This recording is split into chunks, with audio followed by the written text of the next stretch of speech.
Well, I want us to move on to our next issue.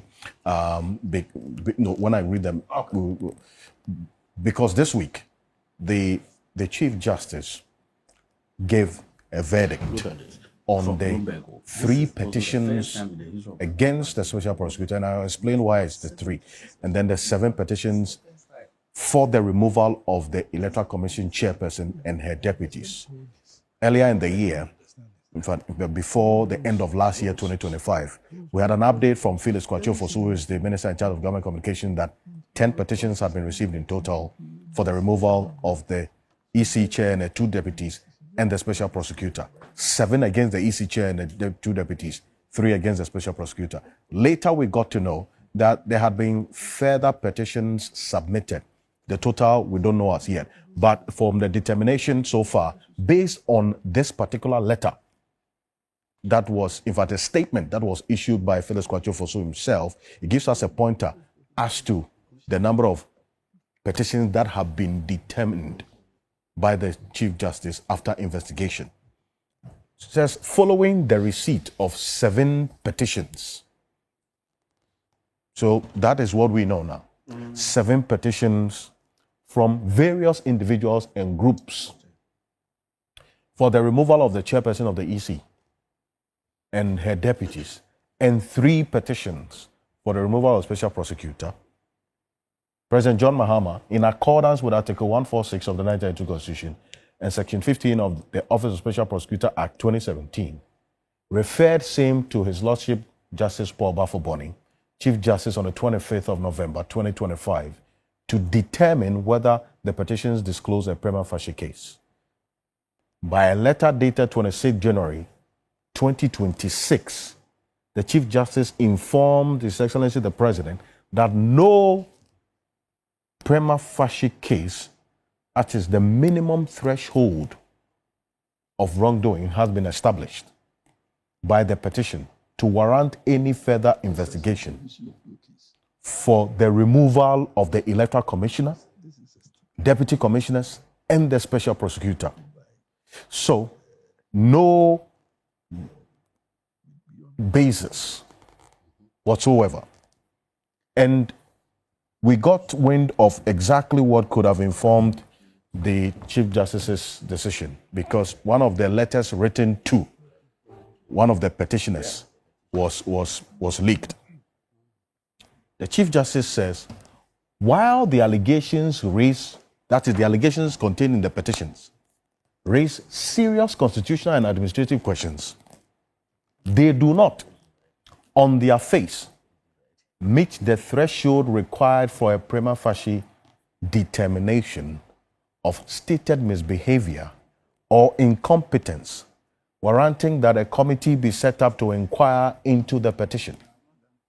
Also, that the petition largely rests on conclusions of unlawfulness and bad faith without establishing at a preliminary level, that is preliminary, clear facts demonstrating intentional wrongdoing or a manifest inability to perform constitutional functions. And the emphasis is on at the preliminary level. So they didn't even go far. Even if the Commission's actions, this is specific to the Electoral Commission, even if the Commission's actions or inactions are assumed to be erroneous, controversial, or suboptimal, such shortcomings do not automatically translate into stated misbehavior or incompetence within the constitutional sense. Under Article 1463, therefore, there is no basis to activate the constitutional machinery for a full inquiry, and the petitions fail at that preliminary or elementary stage. I'm going to start off with you for good reason. But because when we get, I'll read some messages. So you have, right? Yeah. I'll still give you. I need to come. No, I'll give you the response. Okay. No, but let me do it before it comes. Otherwise, because I've introduced. Because I've no, gentlemen, hold on. Wait. You're only talking MPP. No, wait. I'll give you the time to respond. I want you to hold me to it. Hold me to it. I'll give you. No. I will give you. I'm alone. Why are you? We are all here. You are talking as if. No, gentlemen, hold on. President Mahama gave you a brief. I will give you. Yes, sir. Yes. So I'm the only one talking for the farmer who is short. The farmer. Yes. Thank you. Thank you. No. Hold on. Yes, he is a farmer. Thank you. Let me just finish. It's not even long. Hold on. Briefly. Please. It won't take too long. Quickly. You see, I sent you an article. Okay. Yes. I sent you an article. This is about 2016-2017 season. Okay. In that season, cocoa price dropped. Okay, from 3,000 to 2,000. But Akufo-Addo assured cocoa farmers that they were not going to be made to suffer. Okay, the drop. He paid them. What is happening today? What is happening today to I sent the story to you. What is happening today? I'll read it. Because you don't have time. Because I don't have time. So the country pays 7,600 Ghana cedis, okay, so which is about 1,741 per ton to customers, to cocoa farmers, okay.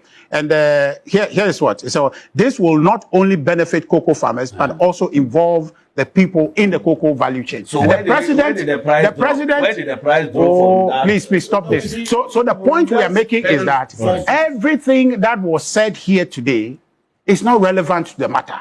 What we are talking about here, we ourselves, let's assume ourselves as doctors, and there's a casualty, somebody who's been injured, who's been injured, is a farmer sitting there, and he is suffering, okay, from 1,030 cedis deducted from what he's going to get per bag. Then Prof. Jampo, Lawyer Kpebu, and my good brother are saying that it is yesterday's matter that is relevant. I'm saying that the farmer is not amused by all the things they are saying here. The farmer has been shortchanged. It has never happened. Akufo-Addo put in the same situation. Thank you. Kept faith with the farmers. President Mahama must do so. Everything Thank you very much. You are saying here, you are not doing President Mahama any favor. Earlier, you had given an indication that your petition had not been determined as yet. Lawyer Kpebu, now let's understand this. Because this letter that please, I don't need facts. Gentlemen, your microphone is off. Is it true? Thank you. What fact do you your microphone is off. Yes. No, take thank the you. mic off. Now, no. So you made your point. I think you made your point. You killed the farmers already. You submitted a petition.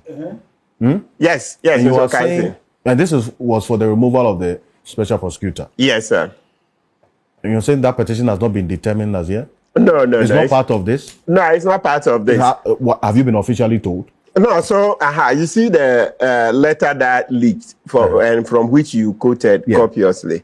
I don't have a letter. Nobody is giving me a letter. I see. Right? And you know that on the record, you see there's a history to it. The revelation that there were 7 petitions against the EC chair and deputies and 3 against Kisi Ejabi was made ending of November.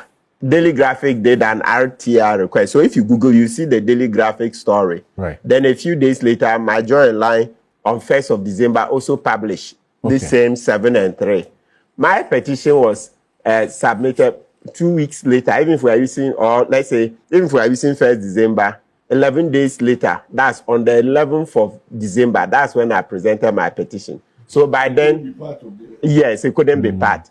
It couldn't be part. But did this outcome surprise you in any way? I mean, look, even at the preliminary stage, the Chief Justice says all of this was based on conclusions. And really, if those administrative issues, even so, had happened, it doesn't constitute that threshold of stated misbehavior. And so on the face of this, there's no basis to activate the constitutional machinery for a full inquiry. So it didn't even cross that elementary stage. Good. Now, Mr. Okanse, when it comes to these petitions, if I'm not careful, I'll be shooting from the hip. Shooting from the hip because, you see, we are all handicapped in the sense that we don't have the petitions. So it's, and you know, in the... No. Honorable, please. Let him in. I'll give you the time to answer, please. Maybe it will enrich them. No, don't worry. You will still ask that question because you are just started speaking. So maybe you end to a point. Let him end the statement so that I'll come to you. Okay. Please. Yeah, so we are handicap. We are shooting in the dark. We've not seen the petitions. I tried calling one of the petitioners yesterday, but he hasn't responded yet. So let's see, Mr. Havo. Yeah, I think Havo is one of them. No, he's a petitioner under the Justice Derry case. Okay, Justice Derry and others versus Tiger PI Attorney General. The Supreme Court said after the hearing, the cloak of secrecy vanishes.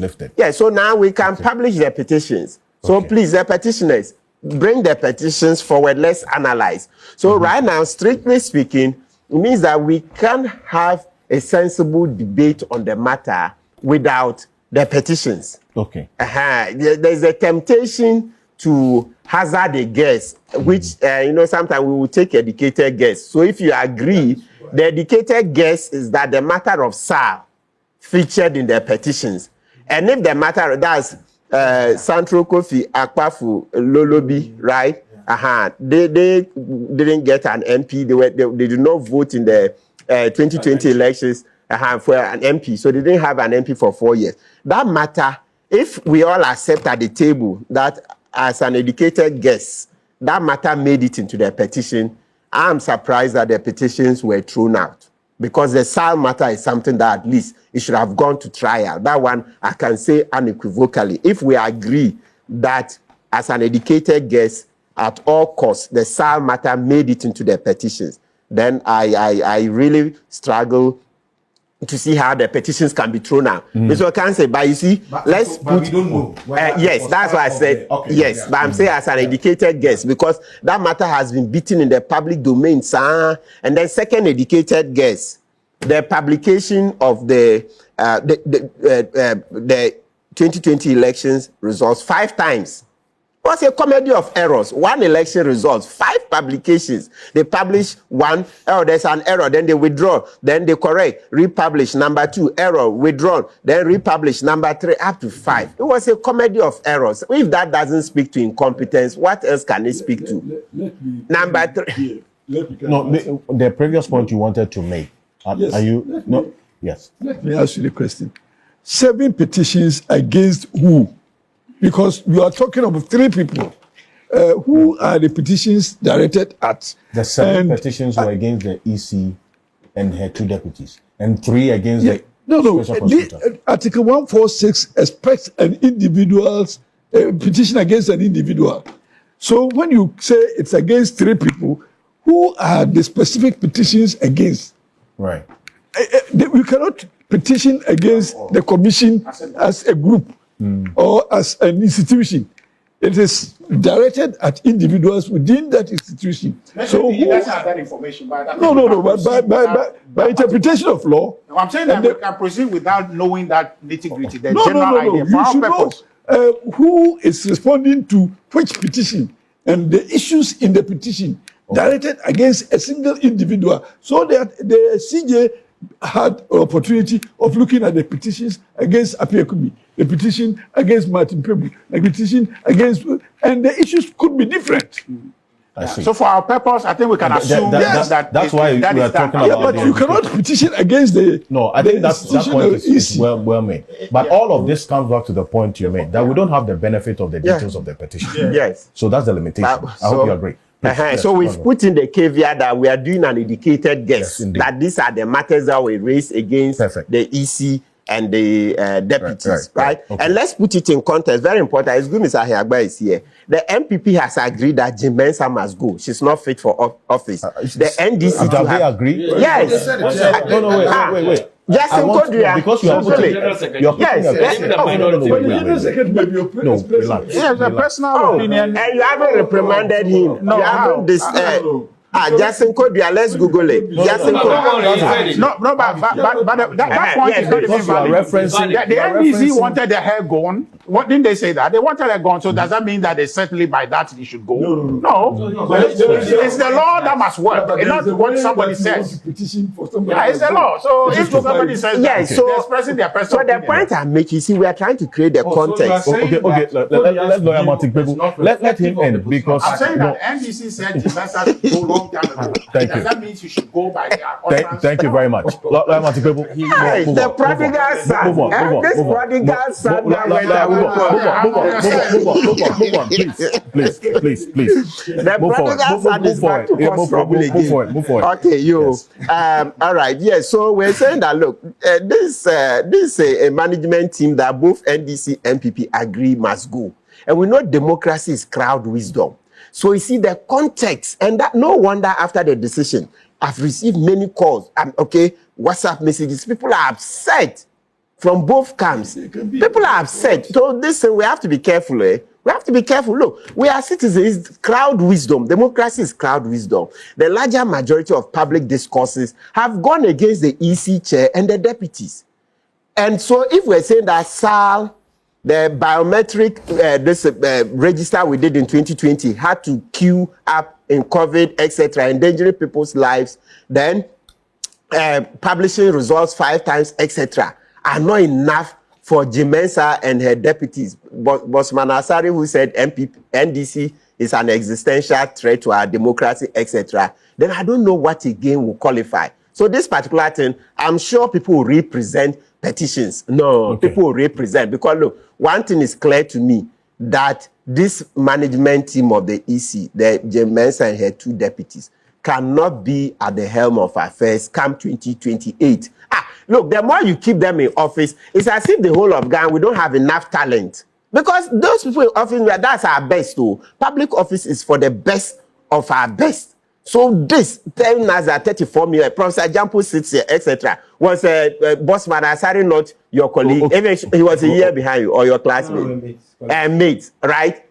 So what is it that is in Bosman Asari? So you say the door is not shut? It's not shut. Okay, I'm sure there will be representations of petitions, because the groundswell of anger at the decision, etc., it's clear to me that there will be new petitions presented, and hopefully those should go through. Because one thing is very clear, that Jane Mensah and her deputies cannot be in charge come 2028. We can't. This is Ghana. Ghana, you see. The law, right? But what law? Not wishes. It's not. By what law? If the chief justice says it's not when it comes to, he's the lawyer. He's the lawyer. The saving grace is that the chief justice has only less than a year to leave.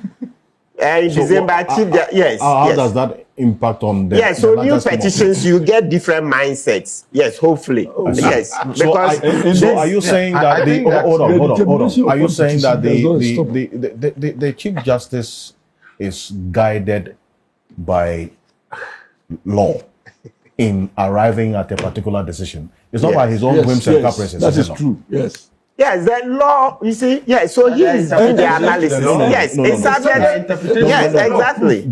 That's why. Yes. Yeah, no. You see, the thing is that when we say guided by law, in law. No. Exactly. I want to hear one person. Look, in law, we have different philosophies. You see those who are positivists, then you see those who belong to the natural law school of thought, then you see the sociological jurisprudence, etc. So you see 2 lawyers seated, and then different minds, the same law, different minds, right? So we don't help the debate much when we just say it's law. It's a lot of personal idiosyncrasies. Law is guided by a lot of personal idiosyncrasies. Yes, a lot. A law leaves a lot. But in this instance, how does the Chief Justice's own personal biases or idiosyncrasies influence an outcome like this? We don't have much. That's why they always say, when you write less, when you speak less, there's no opportunity for anybody. Because you said I'm giving general, think differently. I'm giving general education. That the purposive approach. Yes, that's what I'm saying. Different schools of thought, right?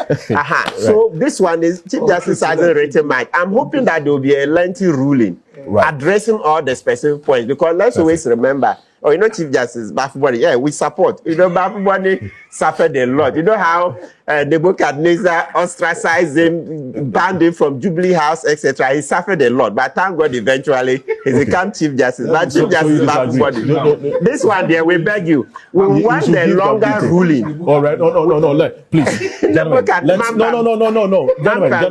no, please. Yes. Counsel, no. Okay. Please. Okay, yes. So what we are waiting for is that there will be a lengthier ruling. That's my expectation. The one that will address the things point by point, so that we can analyze. You see, like the one the Kufuor wrote. Say Kufuor's ruling on the prima facie, lawyer Okujeto came out to say he wrote it, and Akufo-Addo reviewed, approved, and signed. So, so you want something of a sort? Yes, detailing. yes, because you see, let's improve the standards. The Supreme Court said as far back as 2004, the Chachuchikata case, that when a decision maker, a judge makes a ruling, just have dismissed this without giving the details of the reasoning, you give room for people to think that decision is biased, the decision is malicious, the decision is thoughtless. And I've been repeating this point. This point is one of my crusades. We have to keep drumming it that this removal Article 146 proceedings will get full rulings. These are serious matters. I also know very well that the Chief Justice, the work is a lot. Chief Justice will empanel judges, administration, sit as a judge, etc. If you read Professor Dateban's book on the Supreme Court's jurisdiction, it even tells you the way Ghana's Supreme Court is inundated. Too much work, in simple terms. Yes. So you can see that because the Chief Justice has a lot of work, sometimes then there will be the tendency not to write lengthy rulings. But our Ghanaians, as we are now, we've evolved to that stage where it's the lengthy rulings we want to deal with. So today, if you Google, you see Akufo-Addo's long ruling. He gave his reasons, and we also went in there. The ones we agreed, we show excellent. So that's the standard. So it's becoming clear that this Article 146 proceedings, etc., are going to inundate the Chief Justice. Is it the one that you want amended? Yes. So we have to amend and relieve the Chief Justice of such work, so that the Ethics Commission that Professor H. Kwesi Prempeh is suggested in his constitution. I mean, the committee suggested maybe we can give that work, or set up a full commission for the Article 146 proceedings, things, so that they can give us detailed rulings. Because 5, 7 lines, 10 lines is not enough. This Ghana, where just like the way we have 34 million coaches, that's the way we have 34 million lawyers. 34 million lawyers waiting to read. When they see 10 lines, no, it's not enough. Something detailed. Thank you. Excellent.